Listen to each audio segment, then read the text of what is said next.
নমস্কাৰ, মই ৰঞ্জন চৌধুৰী। অসমৰ বাণিজ্যিক ৰাজধানী তিনিচুকীয়া। গতিকে সেই তিনিচুকীয়াৰ সেই বাণিজ্য কেনেকৈ স্তব্ধ কৰিব পৰা যায় তাৰ কাৰণে কিন্তু এটা বহুদিনৰ পৰা চক্ৰান্ত চলি আছে। আৰু বিশেষকৈ এই 2025 অমৃতকালত কিন্তু এই বস্তুবিলাক লাহে লাহে প্ৰমাণ হ'বলৈ গৈ আছে। আমি ইতিমধ্যে দুটা এপিছ'ড কৰিছোঁ তিনিচুকীয়া প্ৰাধিকৰণৰ যি মাৰ্কেট TDA চেণ্ট্ৰেল প্লাজা তাৰ ওপৰত।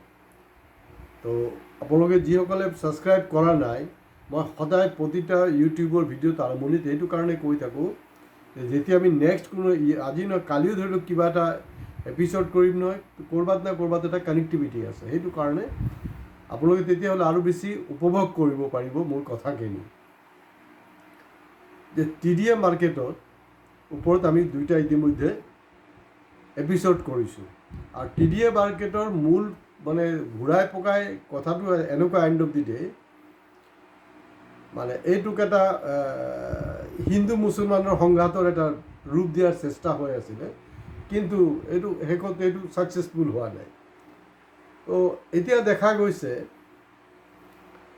যে চৰকাৰৰ যিবিলাক এজেণ্ডা, চৰকাৰৰ এজেণ্ডাটো ট্ৰাই কৰি আছে যে 2026 বৈতৰণি পাৰ হোৱাৰ কাৰণে তেওঁলোকৰ এজেণ্ডা যি আছে সেইবিলাক কিন্তু কেনেকৈ কি কৰিব পৰা যায় সেইটো কৰি আছে।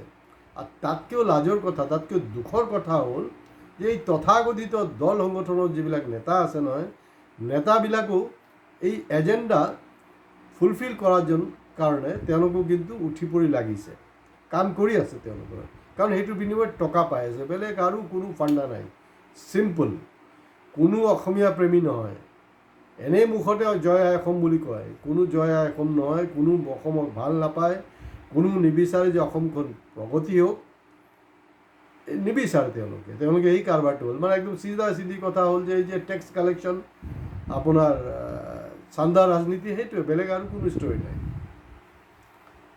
তো মূল কথাটো হ'ল অলপতে তিনিচুকীয়া চাইডিং বজাৰ মানে বহুত বিখ্যাত এটা বজাৰ। এটা সময়ত আপোনাৰ গুৱাহাটী ফেঞ্চি বজাৰতকৈও বহুত বেছি ইম্পৰ্টেণ্ট আছিলে কিন্তু তিনিচুকীয়া চাইডিং বজাৰ। অৰ্থাৎ তিনিচুকীয়া চাইডিং বজাৰৰ পৰা এটা সময়ত গুৱাহাটী বা অসমৰ বিভিন্ন ঠাইলৈ কিন্তু বস্তুখিনি গৈছিলে, ইমান এটা ইম্পৰ্টেণ্ট। যিটো কাৰণে মই কয় এটা সময়ত শিল্পনগৰী বুলি কোৱা হৈছিলে তিনিচুকীয়াত, আৰু বাণিজ্যিক ৰাজধানী বুলি কওঁতে তিনিচুকীয়া। তো তিনিচুকীয়াত কেতিয়াও কিন্তু আপোনাৰ মানে সাম্প্ৰদায়িক যে কাজিয়া হাই পাচাল এইবিলাকৰ কম হয়, মানে চবৰ মাজত এটা মিলা প্ৰীতি আছে, তেনেকৈ এটা পৰম্পৰাত আগবঢ়া হৈছে। সেইটো গ'ল, TDA মাৰ্কেটত লেঠাটো গ'ল। তাৰপিছত তিনিচুকীয়া থানা চাৰিআলি যোনটো আপোনাৰ হেৰি মাৰ্কেট আছে, কি বুলি কয়, একেবাৰে থানা চাৰিআলিৰ ওচৰতে আৰু থানাৰ ওচৰত, তাতকৈ আৰু ছেফ পজিশ্যন কি হ'ব পাৰে, মাদ্ৰাছা মাৰ্কেট, তাক লৈ বহুত ট্ৰাই কৰা হ'ল, সেইটো নহ'ল। তিনিচুকীয়াত বৰি মছজিদৰ ওপৰতো তেনেকুৱা আহিলে, সেইবিলাক চলি আছে। শেহতীয়াকৈ বিবাদটো আছিলে শ্ৰম বিবাদ। এই বস্তুটো আমি দেখিছোঁ, এই কাৰবাৰটো আমি দেখিছোঁ নয়ডা বা বিভিন্ন অঞ্চলৰ UPৰ যেতিয়া মানে মাল্টিনেশ্যনেল যিবিলাক হেৰি আছে, কৰ্পৰেট আছে, সেই কৰ্পৰেটবিলাক যেতিয়া বিভিন্ন তাত ফেক্টৰী কৰিছিলে, তেতিয়া তেওঁলোকে মানে ওচৰৰ এই ধৰণৰ ভাড়া গুণ্ডা বিচাৰে, এই ধৰণৰ হিন্দু মুছলমানৰ ৰাজনীতি এইবিলাক তাত কৰিছিলে। এই সংস্কৃতিটো অসমতো সোমাইছে, আৰু বিশেষকৈ তিনিচুকীয়াত এই বস্তুটো সোমাই দিয়া হ'ল। বস্তুটো একেবাৰেই চিম্পুল হয়। তাৰমানে তিনিচুকীয়া চাইডিং বজাৰৰ যি মুঠীয়াবিলাক, আৰু এইটো নহ'লে ক'বলৈ গ'লে বহুত দীঘলীয়া হৈ যাব, তো মই শ্বৰ্টত কৈ আছোঁ যে তেওঁলোকৰ যি মজুৰি, এক্সিষ্টিং যি মজুৰি পাই আছিলে, সেই মজুৰিটিৰ বৃদ্ধিৰ প্ৰশ্ন আহিছিলে। তো বৃদ্ধিটো দূৰৰে কথা, বৃদ্ধি আপুনি বাদেই দিয়ক, আজিৰ দিনত কিন্তু আপোনাৰ বিধায়ক মন্ত্ৰী চবৰ কিন্তু আপোনাৰ দৰমহা বৃদ্ধি হৈ আছে, সেইটো কাৰো কোনো প্ৰব্লেম নাই, না চৰকাৰৰ আছে না ৰাইজৰ আছে, কাৰো কোনো প্ৰব্লেম নাই। 1 টকা 92 পইচা, আজিৰ দিনত 1 টকা 92 পইচাৰ কি ভেলু আছে আপোনালোকে কওকচোন বাৰু। 1 টকা 92 পইচা মানে এই যে মিঠাতেলৰ যোনটো টিং আছে সেইটোৰ, আৰু তাত কি কৰিলে একজন বেপাৰীয়ে, মই সেইবিলাক নাম নকওঁ, অলৰেডি ছ'চিয়েল মিডিয়াত আছে, মিছাকৈ সময় নষ্ট, তেওঁ কিবা কিবি আইন কানুন দেখাই নাই এইটো 30 পইচা কমাব।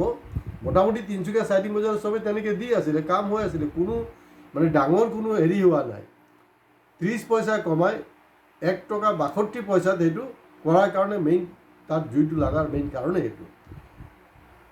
আৰু এই যিবিলাক তাত শ্ৰমিক আছে, মুঠীয়া আছে, দিনে ৰাতি কাম কৰি মেহনতেৰে কাম কৰি আছে নহয়, তেওঁলোকৰ এই ৰাজনীতি সাম্প্ৰদায়িক হেৰি সেইবিলাকৰ সময় নাই, কাৰণ তেওঁলোকে উশাহ ল'বলৈ সময় নাপায়। খালি ৰাতিপুৱা উঠি 4টা বজাৰ পৰা এই মুঠীয়াগিৰিয়ে কৰি আছে। আৰু যেতিয়া ৰাতি খাই বৈ ভাত চাত খাই শুই দিয়ে ন, তেতিয়া আৰু নাজানে যে এই মানে আৰু কি ৰাজনীতি কি কথা, সেইবিলাকৰ লগত কোনো মতলবেই নাই। একদম চিম্পুলভাৱে পিয়'ৰ শ্ৰমজীৱী মানুহ, ইয়াত কোনো ধৰণৰ ভেজাল চেজাল নাই।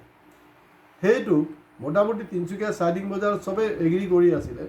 আৰু তাৰ এগেইনষ্টত যেতিয়া এজিটেশ্যন হওঁতে দেখা গৈছে যে বাকী যে বেপাৰী আছে তাহাঁতৰ কিন্তু মাল উঠাইছিলে, কাৰণ তাহাঁতি সেইমতেহে পইচা দিছিলে। কিন্তু পাৰ্টিকুলাৰ একজন বেপাৰী যাৰ মানে শাসকীয় দলৰ লগত ঘনিষ্ঠতা আছে, তেওঁ নাই এইটো কম দিব। এনে সেই বেপাৰীবিলাক চাব আপুনি, এই তিনিচুকীয়া মানে হেৰি বজাৰত আহিলে, চাইডিং বজাৰত আহিলে চাব, সিহঁতি কিন্তু খুব বহুত ডাঙৰ ডাঙৰ এক একজন গৌ ভক্ত দেই। তেওঁলোকে গৌ ভক্ত, কিন্তু তেওঁলোকে মানৱ ভক্ত নহয়, তেওঁলোকে মানৱৰ পূজাৰী নহয়। চাব আপোনাৰ চাইডিং বজাৰত এই ৰুটি আপোনাক গৌ মাতাক খুৱাই আছে, কিন্তু যি মেহনত কৰি আছে তাক যি এক্সিষ্টেঞ্চ পইচা পাব লগা আছে, সেই পইচাটো দিন উল্টা কমাই দিব খুজিছে। তো সেই বস্তুটো মোটামুটি এটা লাইন আপ হৈছিলে, তিনিচুকীয়া ইষ্টাৰ্ণ লেবাৰ কমিশ্যনাৰৰ হস্তক্ষেপ কৰিছিলে। কাৰণ এইটো সম্পূৰ্ণ শ্ৰম বিবাদ, ইয়াত পুলিচৰ কোনো ভূমিকাই নাই। কিন্তু তিনিচুকীয়াৰ চেম্বাৰ ৰোডৰ যে কিছু সংখ্যক বেপাৰী, মই সৰহভাগকে নকওঁ, কিছুমান মুছলিমীয় বেপাৰী এই গোটেই কাৰবাৰটো কৰিলে, পুলিচক মিছ ইউজ কৰিলে। আৰু খুব স্বাভাৱিক, কাৰণ আজিৰ দিনত এনেকুৱা যদি এই ধৰণৰ কাৰবাৰটো হৈ থাকে, যিকোনো মানুহ জাঙুৰ খাই উঠিব। আৰু তাতকৈও লাজৰ কথাটো হ'ল যে এই যে এণ্টায়াৰ প্ৰচেছটো হৈ আছে, তেতিয়া কিন্তু তিনিচুকীয়াতে আটাইতকৈ বেছি দল সংগঠন গিজগিজাই আছে, কোনো কিন্তু মনে মনে নাই। শেহতীয়াকৈ হ'লগৈ কি, কিবা এটা ক্লেছ হৈছে পুলিচৰ লগত, মুঠীয়াসকলৰ ক্লেছ হৈছে। কাৰণ মুঠীয়াৰ যিজন ছেক্ৰেটেৰী প্ৰেচিডেণ্টে তেওঁলোক কাৰোবাক এৰেষ্ট কৰা হৈছে, এইবিলাক লৈ বিবাদটো হ'ল। এইটো স্বাভাৱিক, এইটো হিউমেন ৰিয়েকশ্যন, এইটো সময় মানে আপুনি কাৰোবাক এটা ঘুচা মাৰিব আৰু অপজিট ছাইডত একো নহ'ব, এইটোতো হ'বই নোৱাৰে, কিবা কিবি হৈছে। তো এতিয়া দেখা গ'ল এই চৰকাৰৰ যিবিলাক পৃষ্ঠপোষকতা চলি আছে, মানে এতিয়া মানে চান্দাটো খুব বেছি দৰকাৰ, কাৰণ তিনিচুকীয়াত আপোনালোকে যেনে কয়লাৰ ধান্দাটো অলপ কম চলি আছেতো, যেহেতু কয়লাৰ ধান্দাটো কম, সেইটো কাৰণে TDA মাৰ্কেটত ঝেংটো বেছি হৈছে, এই মাদ্ৰাছা মাৰ্কেটত ঝেং হৈছে, আৰু শেহতীয়াকৈ আপোনাৰ তিনিচুকীয়া চাইডিং বজাৰত হৈ আছে।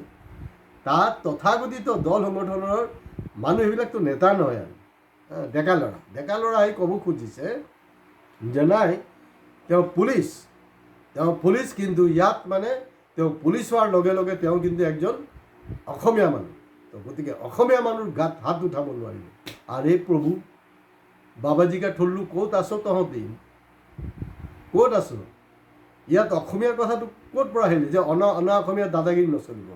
যেতিয়া অনা অসমীয়া বনিয়াজনে শোষণ কৰি আছিলে, তেতিয়া তোমালোকে ওলাই কেলে অহা নাই? এতিয়া কিহৰ অসমীয়াগিৰি হৈ আছে? এইবিলাক বদমাচি নহয় জানো? এইটো কোনো কথা হ'ল নেকি? যেতিয়া আমাৰ অসমীয়া পুলিচে নিৰীহ শিক্ষকক পিটন দিয়ে, প্ৰতিবাদকাৰীক পিটন দিয়ে, অংগনবাদীক পিটন দিয়ে, আজিটোতো মানে প্ৰায় প্ৰতিদিনৰ দৈনন্দিন ঘটনা যে আমাৰ অসম পুলিচে কিন্তু অসমীয়াক কিন্তু পিটি আছে, হোলচেলত পিটি আছে, সংঘাত প্ৰায় ডেইলি আছে, পেপাৰখন খুলিলে আমি দেখা পাওঁ। তেতিয়াতো ক'ব লাগে নহয় যে নাই আপোনালোকে হেৰি কৰিব নোৱাৰে, এই মানে অসমীয়াক মাৰিব নোৱাৰিব, তেতিয়া নিমাত। আৰু সেই অনা অসমীয়া মানুহটো যে ইমান যে নিয়ম নীতিৰ কথা কৈ আছে, তেওঁ যে অনৈতিকভাৱে যি খুচি তিনিচুকীয়া চাইডিং বজাৰত যে মূল্য বৃদ্ধি কৰি আছে, কোনো ধৰণৰ চৰকাৰৰ নিয়ন্ত্ৰণ নাই, সিহঁতি ঘূৰাই পকাই তেওঁলোকে চৰকাৰ চলাই আছে। আৰু সেইটো কাৰণে মই সদায় কৈ থাকোঁ, বিজেপি মানে বনিয়াৰ দল, বিজেপি হ'লগৈ বনিয়াৰ দল। সেই বস্তুটো কিন্তু হিন্দু, মুছলমান, অসমীয়া, বঙালী, বিহাৰী চবে বুজি পাব লাগিব। গতিকে সেইটো তাহাঁতৰ ফৈদতো থাকিব। আৰু তিনিচুকীয়াত কিন্তু আপোনাৰ বিজেপি, হিন্দীভাষী, বিহাৰী কিন্তু তেওঁলোকৰ নেতাও আছে। তেওঁলোকে ছট পূজাৰ দিনাখন আগভাগ লয়, সদায় মানে নিজক মানে বিহাৰী বুলি জহাই থাকে।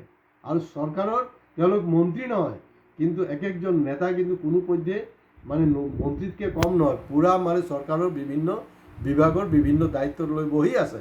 আৰু তেওঁলোকক দেখা গৈছে যে বিভিন্ন সভা সমিতিত গৈ মানে তেওঁলোকে নিজকে জহাই আছে। আৰু কিন্তু যোনটো সময়ত মই যে অথনি কৈ আছোঁ যে বিজেপি হ'লগৈ বেপাৰীৰ দল।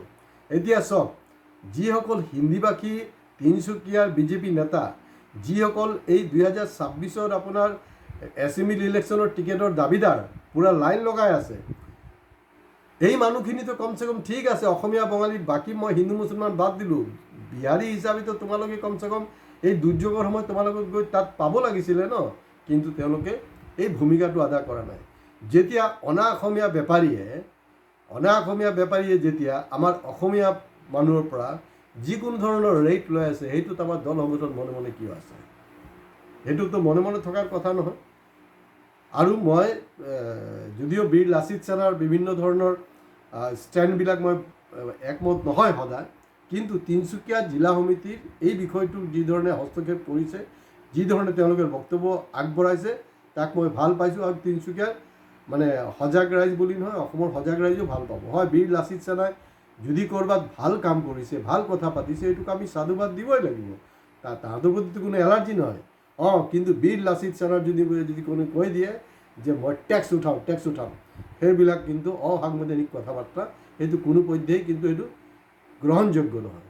গতিকে এই নেতাবিলাক এই তিনিচুকীয়াত এইটো জানি শুনি তিনিচুকীয়াত মানে আপোনাৰ বিহাৰী আৰু অসমীয়াৰ এটা সংঘাত সৃষ্টি কৰাৰ কাৰণে এই কাৰবাৰটো কৰিছে। কিন্তু অসমীয়া এইগিৰি কৰা এই নেতাবিলাক যি আছে তেওঁলোকৰ ওপৰত যদি আজিৰ দিনতো বিভিন্ন ধৰণৰ শোষণ হৈ আছে। আপুনি বাদ দিয়ক আপোনাৰ কি বুলি কয়, TDA মাৰ্কেট বাদ দিয়ক, TDA মাৰ্কেট বাদ দিছোঁ, মই বাদ দিছোঁ, কি বুলি কয় আপোনাৰ চাইডিং বজাৰ। আজি যে তিনিচুকীয়াত যে বিভিন্ন শ্বপিং মলবিলাক আছে, শ্বপিং মলত কি হৈছে? শ্বপিং মলত কি আমাৰ ইয়াত খিলঞ্জীয়া ভূমিপুত্ৰ অসমীয়া ল'ৰা ছোৱালীবিলাক কাম কৰা নাই জানো? তাহাঁতি কিমান দৰমহা পায়? তাহাঁতক দি কিমান ঘণ্টা পৰিশ্ৰম কৰোৱা হৈছে এই বহিৰা বনিয়া গোষ্ঠীয়ে? সেইটোক লৈ অসমীয়াগিৰি আপোনালোকে কিয় নকৰে? তেতিয়া কিয় মনে মনে থাকে? গতিকে এইটো এটা শ্ৰম বিভাগ, চবতে জঁপিয়াই নপৰিব। আপোনালোকৰ চান্দা লাগে বুলি সেইকাৰণে নিৰ্লজ্জৰ দৰে আপোনালোকে বনিয়াৰ পক্ষ লৈছে। আৰু ইয়াত তিনিচুকীয়াত বিহাৰী আৰু অসমীয়াৰ এটা সংঘাতৰ চেষ্টা কৰি আছে। গতিকে এইবিলাক নকৰিব। এতিয়া এই বস্তুবিলাক বৰ বেয়া হৈছে আৰু আপোনালোকে জানি শুনি কৰি আছে। আপোনালোকে কওক না যে ভাই হয়, মই অনা অসমীয়াক বেয়া পাওঁ, মই মুছলমানক বেয়া পাওঁ, কিন্তু যিসকলে আমাক ডনেশ্যন দিয়ে সিহঁতক মই ভাল পাওঁ। ষ্টৰি চেছ, খেল খতম, পজা হজম। এইবিলাকতো লাজৰ কথা নহয়, এইবিলাক তিনিচুকীয়াত হ'ব নালাগিছিলে। আৰু এতিয়া দেখা গৈছে যে তিনিচুকীয়াত যোনটো পুলিচ ষ্টেচন আছে, মেইন থানা চাৰিআলি, এই পুলিচ ষ্টেচনটো উঠাই দিয়াটো বেছি বুদ্ধিমানৰ কাম নেকি? মই পুলিচ প্ৰশাসনক সন্মান জনাই ক'ব বিচাৰিছোঁ। কাৰণ এতিয়া দেখা গ'ল যে পুলিচৰ কাম নাই, চব আমাৰ এই দল সংগঠনে চব বস্তু নিয়ন্ত্ৰণ কৰি থাকিব। এই TDA মাৰ্কেট হওক, চাইডিং বজাৰ হওক, চবতে একেই কাৰবাৰ হৈ আছে। আৰে যদি পুলিচ ক'ৰবাত বিফল হৈছে, আহিব CRPF। যদি CRPF বিফল হৈছে, তেতিয়া আহিব লাগে আৰ্মি, আহিব লাগিব। সেইটোৱেতো প্ৰচেছ। আৰে ইয়াত কি হৈ আছে? আৰু এইবিলাক চিৰিয়াছ কথা। গতিকে এই তিনিচুকীয়াৰ যে আমি যে দাবী কৰি আহি আছোঁ আজি মানে বহু বছৰ ধৰি, যে ৰাজধানী মানে ফাইনেন্সিয়েল কেপিটেল বুলি অসমৰ, সেইটোত কিন্তু নাইকিয়া কৰাৰ ক্ষেত্ৰত আপোনালোকে অৰিহণা যোগাইছে। গতিকে জিলা প্ৰশাসনৰো এটা দায়িত্ব আছে, ছেটেল কৰিব লাগে। আৰু যিসকল মজদুৰে যোনে নেতৃত্ব দিছে, তেওঁলোকক মই এটাই অনুৰোধ যে এটা এৰা ধৰাৰ মাজত, হয়, মই এইটো ক'ব খোজা নাই যে আপোনালোকে বনিয়াৰ ভৰি ধৰিবলৈ নহয়। আপোনালোকে মেহনত কৰি আছে, ফাল্টু কমাই নকৰে, পৰিশ্ৰম কৰি আছে। গতিকে আপোনালোকে এটা যাতে এৰা ধৰাৰ মাজত এটা ছেটেলমেণ্ট হয়। আৰু আজিৰ দিনত যদি মন্ত্ৰী বিধায়কৰ যদি আপোনাৰ দৰমহা বৃদ্ধি হ'ব পাৰে, তেতিয়াহ'লে এওঁৰ বৃদ্ধি নহ'ব কেলে? আৰু যিজন আৰু গোটেই যে ঘটনাটো হৈছে কোনে কাক মাৰিছে কি হৈছে না হৈছে তো এই যোৱা কেইদিনৰ যি ঘটনা আমাৰ চেম্বাৰ ৰোডত তিনিচুকীয়া চেম্বাৰ ৰোডত CCTV ফুটেজ আছে সেই ফুটেজ ৰাজহুৱা কৰক তিনিচুকীয়া থানাৰ ভিতৰত বাহিৰত যি ঘটনা হ'ল তাৰো CCTV ফুটেজ পুলিচ প্ৰশাসনৰ ওচৰত থকা উচিত সেই গোটেই বস্তুটো ৰাজহুৱা কৰিলে গোটেই খেলটো মানে জল পট হৈ যাব গতিকে ভিডিঅ' ভাল লাগিলে শ্বেয়াৰ কৰিব হয় আপোনালোকে প্লিজ ছাবস্ক্ৰাইব কৰিবলৈ নাপাহৰিব আমি কিন্তু তিনিচুকীয়াই হওক অসমেই হওক ইয়াৰ উন্নয়ন বিচাৰিছোঁ তো কোনোপধ্যেই শংকৰ ৰাজানৰ দেশত সাম্প্ৰদায়িকবাদ মুৰ্দাবাদ হৈ থাকিব নমস্কাৰ